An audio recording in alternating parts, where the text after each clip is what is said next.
Good morning. Welcome to Truth Be Told with host Don V.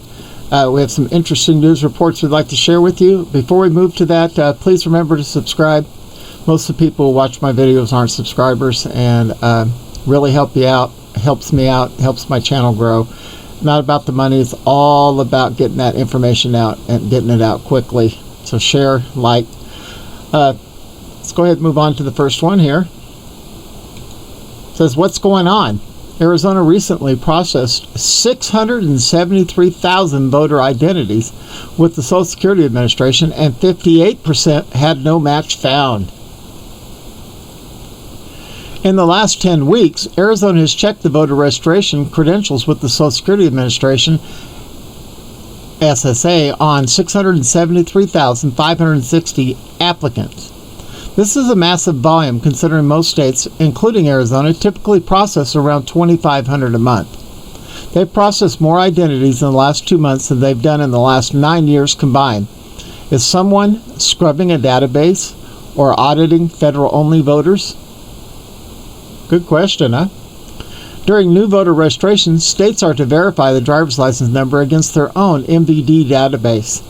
Only in situations where no driver's license can be provided should the state check their identity through the Help America Vote Verification (HAVV) interface provided by the SSA. The 43 states that participate provide the last four of the Social Security number, the applicant's name, date of birth, and the interface responds if a match was or was not found, if they are deceased, and so on. The entire HAVV Excel database can be downloaded here from the SSA. Okay, so it's got a link here. I'm going to go ahead, I'm going to put everything like I always do below the line in the description. So if you want to follow these links, you can click on them and it'll take you right to these news reports. And you can see the graph here. It says no match was found on 58% of the voters submitted by Arizona over the last 10 weeks. A whopping 393,017 did not have a match out of the 673,560. In fact, Arizona weekly processing has one of the highest non-match percentages in the country, typically between 50 and 65%. In most other states, this ratio is from 15 to 25%. In the first week of July, Arizona jumped from processing 500 to 600 a week to a massive 70,000 a week. This volume stopped on September 10th and is now back down to a few hundred. Starting in February, both Texas and Kansas were also processing large volumes each week between 30 and 55,000. This also stopped and went back to normal volumes in June. These are checks on older voter registration applicants because this volume far exceeds new voter application. So what's going on here?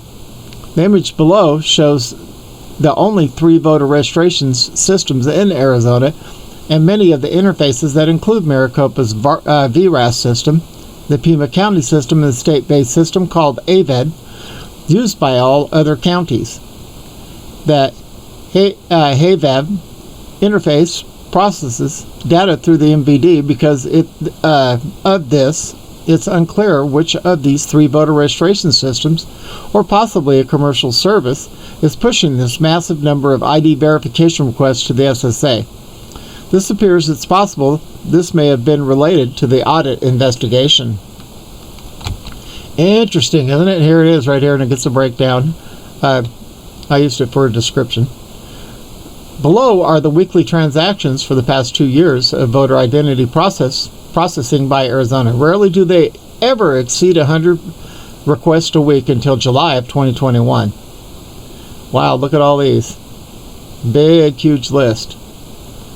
Huge list. All right. Moving on. The Kabul airport suicide bomber who murdered 13 Americans was set free from Bagram prison after Joe Biden abandoned the U.S. base in July. The Biden effect. Joe Biden abandoned Afghanistan's Bagram Airfield after nearly 20 years in July by shutting off the electricity and slipping away in the night without notifying the base's Afghan commander, who discovered the Americans' secret departure more than 2 hours after they left. The Taliban quickly took control of the Bagram air base, which is only 30 miles north of Kabul, on August 15, and released thousands of terrorists held in prison.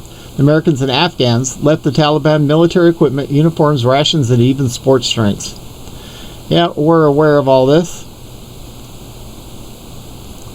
It says the ISIS suicide bomber Abdul Rahim was incarcerated at the Bagram prison for the past 4 years until he was set free by the Taliban terrorists. It's comforting to know, isn't it? First Post reported. The Islamic State suicide bomber who killed at least 169 Afghan civilians and 13 U.S. soldiers outside Kabul airport last month was incarcerated in Afghanistan's notorious Bagram prison for the past 4 years. Thanks to Indian effort, First Post has learned through credible intelligence sources. Senior Indian intelligence sources familiar with the case have told First Post that he was handed over to the U.S. Central Intelligence Agency by the Research and Analysis Wing in September of 2017. However, the jihadist walked free on August 15th of August, along with thousands of other dangerous terrorists held in the high-security prison, taking advantage of the chaos that ensued in the aftermath of the U.S.'s hurried exit and the Taliban's swift takeover in the entire country. Identified as Abdul Raham, the jihadist was a former student of an engineering college in India and hailed Afghanistan's Logar province. He was the son of an Afghan merchant who frequently visited India for business. His arrest had led to termination of a plot by the Islamic State of Kurdistan province, the Islamic State's regional wing in Afghanistan, to stage suicide bombings in New Delhi and other cities across the region, probably the behest of Pakistan's Inter-Services Intelligence Directive, the ISI. Interesting. All right, moving on to the next one. It says Biden gets more bad news from another Democrat senator about his $3.5 trillion wish list report. Arizona Democrat Senator Kristen Sinema delivered yet another devastating blow to the Democrat former Vice President Joe Biden's $3.5 trillion bill, reportedly informing the White House that she does not support the drug pricing reforms that the White House is already struggling to get support for. Sinema met with the former Vice President Joe Biden on September 15th to discuss the social spending package, in which party leaders hope to include the Medicare prescription drug pricing proposal, Politico reported. Sinema has made her resistance to the current House prescription drug negotiation proposal clear to the White House, according to one of the sources, but it's unclear if she is completely immovable. The news is just the latest blow for Biden's struggling regime, which has seen its approval rating plummet down into the 30s in recent weeks.